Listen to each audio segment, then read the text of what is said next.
sinabi sa 1:3:16, ngayon na lamang ang pagsinta ng Diyos sa sanlibutan.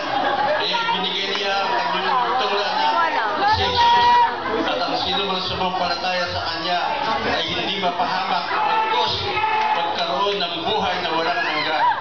Kaya nga mga kapatid, tayo ay magpatawaran sa isa't isa tulad ng pagpapatawad ng Diyos sa atin. Ito ang salita ng Diyos.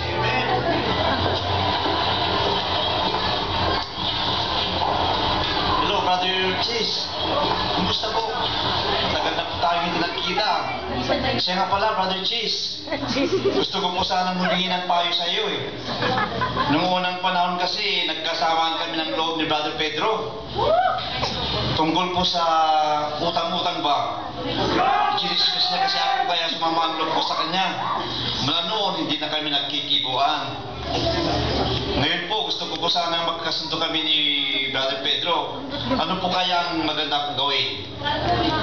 Ako, matagal ko nang alam yan. Kwento nyo yan. Ganun po ba? Sino po ang nagsabi sa inyo? Kasi sikreto po yan eh. Hindi naman ako tismoso. Mapagmasid lang.